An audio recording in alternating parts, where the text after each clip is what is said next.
Hey guys, welcome back. I hope you're having an amazing day. Let's get right into the stories. The first one is a pro-revenge story. Let me give you some background first. I'm a freelance artist who does commissions online, and this whole situation took place when I was in my mid-20s, around 2019. There was this artist who claimed to be a professional and worked in the mainstream comics industry. I'll call her Samantha.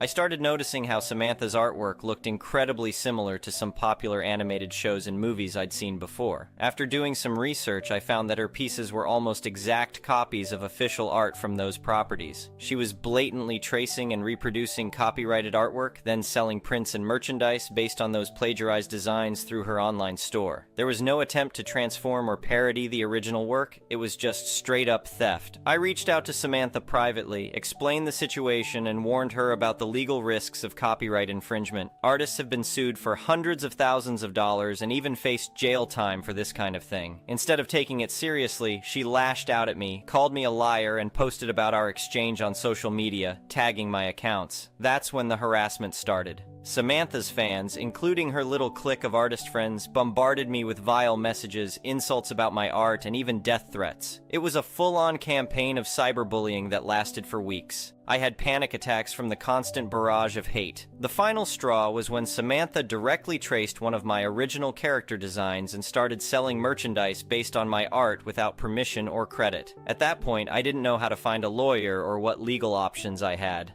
I felt helpless and angry. Then it hit me. If I couldn't take action myself, maybe the companies whose intellectual property she was violating could do something. Samantha never credited any of the artists or studios she stole from, so I did some digging to find staff members at those companies. I messaged one guy, Marcus, who worked for an animation studio overseas, and sent him side-by-side comparisons of their artwork and Samantha's tracings. Marcus simply replied, "We'll contact our legal team, thanks for the heads up." A week later, Samantha's print store was shut down. Her social media rants disappeared. She went silent and stopped associating with her little posse of friends. When fans asked what happened, she claimed those people were toxic hypocrites, and she'd cut ties with them. One of her former friends even reached out to someone I knew, crying about what a bully Samantha had been. It was glorious karma. If she had just listened to my initial warning, none of this would have happened. Her lack of professionalism and entitled attitude are what brought her down. Fast forward about 5 years to 2024, and I heard through the grapevine that Samantha has struggled to get hired in the industry due to allegations of copyright infringement hanging over her reputation.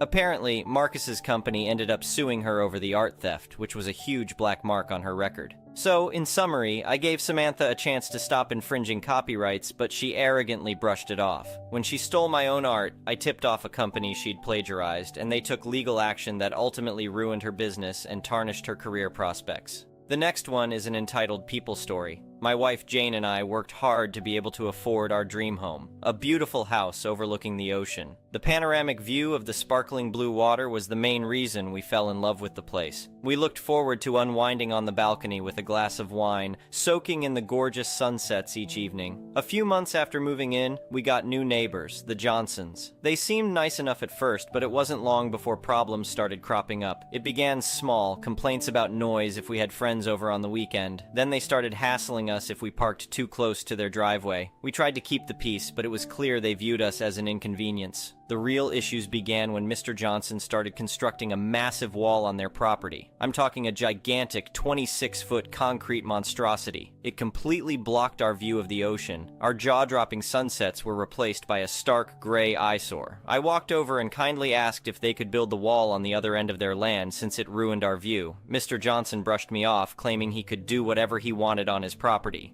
Things escalated when we received a notice from the city ordering us to take down the wall on our property. We were baffled and went to confront the Johnsons. That's when we learned that Mr. Johnson had poured the concrete foundation for his wall across our property line. He smugly told us to deal with it, expecting us to cover his mistake. By this point, my patience had worn thin. I informed Mr. Johnson that if he didn't rectify this issue immediately, I would get lawyers involved. He laughed in my face, convinced I was bluffing. Big mistake. I called up my attorney friend David, and he helped me take the Johnsons to court over this illegal monstrosity. In court, we provided surveys clearly delineating our property line. It was obvious that over 10 feet of the wall's foundation arrogantly encroached on our land. We also had multiple witnesses attesting that Mr. Johnson was aware this was our property. Our lawyer stated that we were seeking removal of the portion illegally occupying our land. Since taking down just that section could destabilize the entire wall, we wanted the Johnsons to take responsibility for dismantling the entire structure and rebuilding it set back on their own property, not ours. The Johnsons' lawyer tried arguing that the wall was mostly on their land and that we were exaggerating the issue. He claimed it would be too expensive and time-consuming to take down the whole wall, but the judge wasn't having any of it. She reprimanded them for knowingly building on land that wasn't theirs without permission. In the end, she ruled fully in our favor.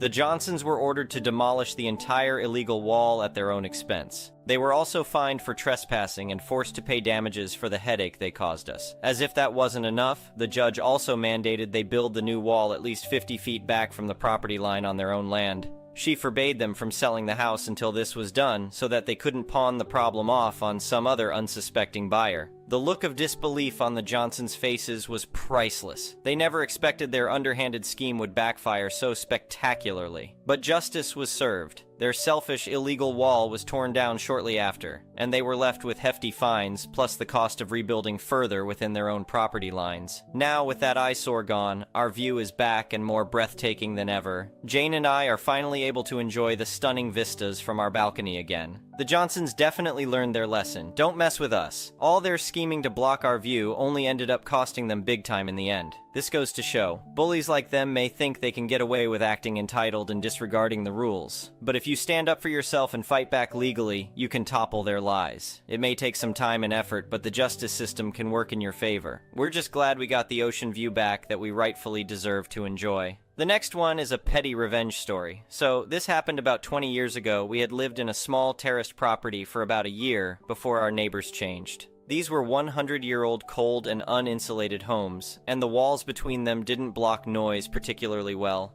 A nice couple moved in next doors and they seemed pleasant and polite. They said they would be having a moving-in party, so we thought nothing of it as we're quite tolerant. The following weekend, Friday or Saturday, can't remember, but it didn't disrupt work for us. The party started and ended in the early hours. No drama, all okay, we thought. Until a couple of weeks later, and the weekend after that, and so on. As the year progressed, it was warmer in the evenings, and they liked to stand outside the back door, which was almost underneath our bedroom window. Our patience was wearing thin at this point, and one particularly warm evening when we wanted the window open to cool the room down. There was no chance due to the music, shouting, and smoke wafting up to our window. I had reached breaking point, and asking them nicely didn't change anything. I made the decision and searched my man drawer, which still included random items from earlier years. I located a carefully wrapped, pristine packet of stink bombs, the mini glass bottle ones. We made sure the lights were off and carefully opened the window. I listened for a while and followed the ebb and flow of music and conversation. I timed the next peak and dropped the stink bomb out of the window. I could just hear a faint chink as it smashed. Then several seconds later, the loudest shouting we'd heard for several weeks, followed by a scream and a slammed door. Then quiet for the rest of the night. They never said anything after that, nor did we, but the parties were always a bit quieter and shorter after that. I still have a couple stored just in case, as you never know. The next one is a malicious compliance story. Back in mid-90s at age 19, I bought a little used car from a used car dealership. No car they sold was overly expensive, nothing under 3 years old. The CA bought had an outstanding recall, so the used car dealer was taking it to Ford for me. So after driving it for a week, I drop it off to the dealer to take to a Ford shop. Dropped it off and was given a loaner. Get a phone call later that mechanic was in accident and car damage bad. He was okay. There ultimately a dispute on who was responsible for causing accident. Car was not repairable, nor would I want it after repairs. The person who called was asking me about insurance coverage. I straight away said that it's on them. My insurance company also got involved too, as other driver made a claim. The dealer also tried to say my insurance would cover me a loaner vehicle. You had to be 25 to rent from Enterprise. I was 19, nor should I put that on my insurance. Nope, I said I'm keeping the loaner they provided me originally till it's worked out. 2 weeks later, the owner agreed to replace car and cover damages, keeping my insurance out of it. Maybe the fact I knew and worked for a lawyer friend had something to do with his decision, and a nice letter my lawyer friend sent. The owner said, "Come pick any car you want off the lot." Great, I'll take the loaner vehicle. It was nice and drove great. Owner says, well, that's my wife's fully loaded car she likes to drive. We were figuring something similar to your previous car. My lawyer friend immediately, who came with me, and sure no nonsense occurred, says you just contracted verbally he could have any car on the lot. The loaner is on your lot, dealer tagged, and is on your books as a vehicle for sale, and given how this issue was handled, dealers would get cars in and drive them on dealer tags for personal use. The owner's wife was doing that with the loaner they gave me, thinking originally I'd only have it for a day. Needless to say, the loaner vehicle was signed over to me, left with a $7,500 fully loaded car versus my $4,500 destroyed car, and a signed agreement they were financially responsible. He did say any car.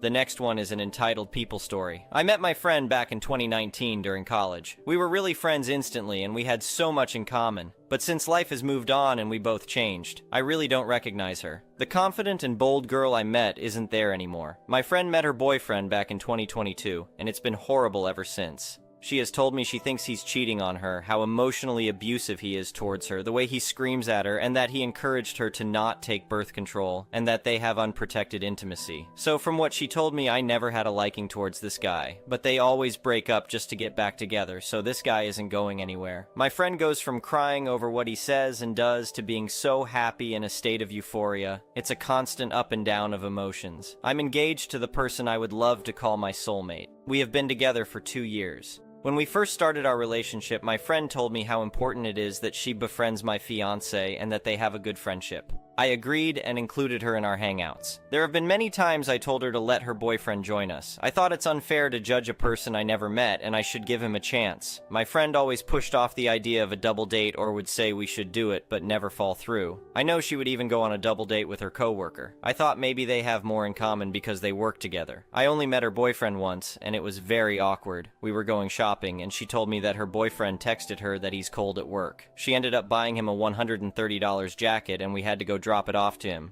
I tried to insist to her not to because of how expensive it is, but there was no getting through to her. She decided we had to drop it off at their work. They work at the same place. When we got there, she told me to stay in the car, and I felt stupid staying in a car. I told her that's silly, and if it's really a problem if I met him. She kept arguing with me that I need to stay in the car. He ended up coming out to us, and I told her it's awkward if I stay here. So I ended up meeting him, and he ignored her the whole time. He didn't thank her for the jacket, and he kept trying to talk to me. He asked me about myself and what I'm ordering when we have dinner. It was very weird, and then after that, my friend was crying in the car that he didn't thank her for the jacket and that he ignored her. For another example, I went out to dinner with her and her brother, I'm friends with him too, last Friday. She got into a bad argument with him, and she was devastated, like no matter how much we tried to help her, she was inconsolable. After an hour, her mood changed and all was fine again. She told us she's dropping off dinner for her boyfriend. Then when we got to his place, she parked away from his house and told us it's best that we stay here. Her brother said that it's rude towards her boyfriend if we park away from his house, like it could show she's embarrassed of him or where he lives. She told her brother he's right, and of course we were told to wait in the car. For some additional information about me, my fiancé and I have to do long distance for a bit due to visa reasons. We're doing the K1 fiancé visa, so he'll be back anywhere from August-December. We have been apart since June, but I do go and visit him during my work vacations. My friend constantly mentions that when my fiancé comes back, we have to go out on a double date. She said it so many times that I don't think she's excited for me for him to come back, rather just for her boyfriend to come out with us. I have told her I'm fine and happy to go out with them and explained it could take a while for my fiancé to come back. She insisted she rather wait. She said it the other night that my fiancé needs to come home so we can double date. I asked her, why can't it be us? Why do we have to wait for him? She said that she rather wait for everyone can be comfortable. I don't know what that even has to do with anything. I'm perfectly fine and comfortable to go out with them, like I don't need my fiancé to have fun. The other factor is he won't be back until 8 months. My friend knows that, and when I tried explaining to her that it might take a while until he comes back, and when I told her that, she just said, well, time moves fast, and before you know it, he'll be here. It just sounded stupid, so I didn't even try to carry on with that conversation. I am really confused. She always mentions wanting to double date just for it to never happen. They have been together for 2 years, and I never met this guy, but she puts such an importance on being friends with my fiancé. She also double dates a lot with her coworker and their husband, then she proceeds to tell me how amazing her double date was. I'm so tempted to ask her if she thinks I'm an idiot, and I really want to ask if she's embarrassed me or of her boyfriend. I just don't know why she makes it a big deal to have a good friendship with my fiancé, but I can't even hang out with her and her boyfriend. The next one is an entitled parent's story. This actually happened a long time ago. My parents have 3 sons and I'm the oldest. I've always been an above-average student, a good boy, etc. My medium brother is a disaster. He's in jail right now. My youngest brother was born with a disability and he will never be able to manage his own life. From ages 16 to 22 approx. My parents always told me that I had to take care of my little brother when they die. Now I understand that the state will take care of him. However, today, during a therapy session, I told my group why I was so scared of talking to my parents again, and the therapist told me that my parents were wrong to put such a burden in my shoulders. I've never realized that before. Edit. Context. I live in a country where Social Security granted by the state is very good. I know that when my brother grows up, he'll be taken care of by people who get paid to do so. I didn't know that as a kid. Of course, I'll still be in contact with him, call him regularly, go for walks together and stuff. That therapy session was actually part of my rehab program. I'm there because I'm unable to take care of myself. I've been diagnosed depression and alcoholism. I'm not able to take care of another person, especially a disabled person in my condition. I've taken my brother out of the sea while he had an epileptic seizure. I've made tournaments to get money for research on his disease. I've worked as a lot of things as a volunteer in the event my parents organized for research. I've spent countless days taking care of him while my parents went camping or needed a break while my friends were doing teenage stuff. I've spent several nights at the hospital as a kid, unsure if my brother was going to survive that night. I've translated a lot of medical-related documents to French and English for sharing the research progress with other foundations around the world, all while having to graduate school or university. Longest example coming to mind, 90-page research progress summary. Had to be translated in less than 2 months. I can describe you even what are the incorrect pieces of DNA in my brother's body and the process that causes his brain to work improperly, while I have no idea about my own disease, multiple sclerosis. I've learnt to type with special characters for mentally challenged people in order to teach stuff to my brother. I've battled a clown with wooden swords in a stage in a raise awareness event, an event my parents took me to only because I'm the only person in the family able to speak fluently the language the event was in. In exchange, my parents gave me no attention as a kid because I was already the good one, until I stopped getting A grades in university. There, they started pressing me until I had to leave home, because my dad wouldn't allow me to have any free time. While I was away, I tried meeting my brother as many times as I could, even if it meant meeting my parents and their hurtful comments too. Some months ago, living in a big city, I called my mom and she made me want to jump into the metro railway just as the metro was approaching. After I got diagnosed depression and the doctors recommended me to go to a rehab center, my extended family and some friends helped me and supported me. However, my parents opposed that because I would be wasting 2 years.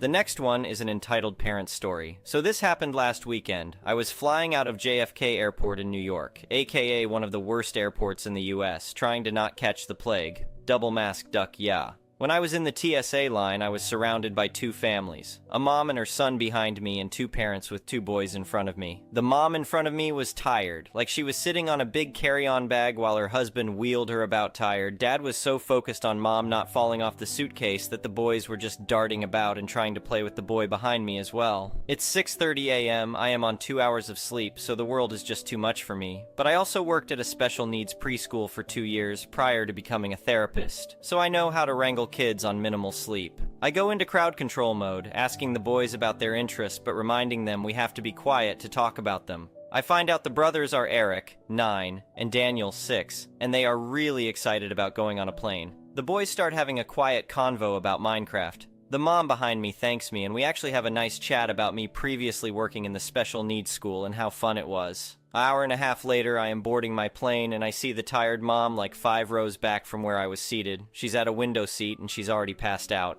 I sit, and about 5 minutes later, I see the dad and 2 boys coming on the plane. The first kid, Daniel, sits down next to me and Dad pauses for a moment just staring at me. After a minute, I'm just like me. Is something wrong? I crap you not. This man proceeds to take the boarding pass out of his second son's hand, swap it with his, and tell his son to sit in the aisle seat. He then bolts to the row his wife is in. Once the disbelief wears off, the boys start asking me questions about the plane and snacks and the TV mounted in front of them. I am so exhausted I don't even fight it. I show the older one how to turn on the TV screen on seat in front of him and tell them, Miss Mindful is really sleepy, like your mom, so I am going to take a nap. Both of them tell me to have a nice nap and I pass out. I wake up 2 hours later to my tray down with a mini water bottle and a bag of cookies on it. Apparently my new friends thought I would want a snack when I woke up. Great kids. 30 minutes before we land, there's commotion behind us and what sounds like running. All of a sudden, formerly asleep Mom is very much awake and looking over both kids to make sure they are all right. Both of them mention how they have been watching Moana, so they are perfectly fine. Mom then shoots her husband the neutral face of displeasure. If you don't know what that is, Google the fresh off the boat clip of it. When we get off the plane, Mom follows me to the bathroom to apologize. Apparently, she took some medication to help ease her anxiety with flying, but just knocked her. Can't be anxious if you unconscious, I suppose. Her husband was supposed to sit with the younger boy, while the older one sat with her. She freaked out when she woke up and saw her husband, and in her drowsy state she thought her husband forgot the children back at JFK, hence her panic. Apparently her husband thought it was a good idea to leave them with me because he heard me talking about working at a school and figured they would be fine with me. She apologized, and when we got out of the bathroom she made her husband apologize for abandoning our children with a stranger. The whole walk out to the pickup area, she was reminding her children about stranger danger and how they need to be careful in big places like this. Daniel gave me a paper heart he folded out of a New York City brochure, so I have a new best friend now. Thank you for watching. I would really appreciate it if you could like the video and subscribe to our channel if you haven't already. We'll see you again tomorrow.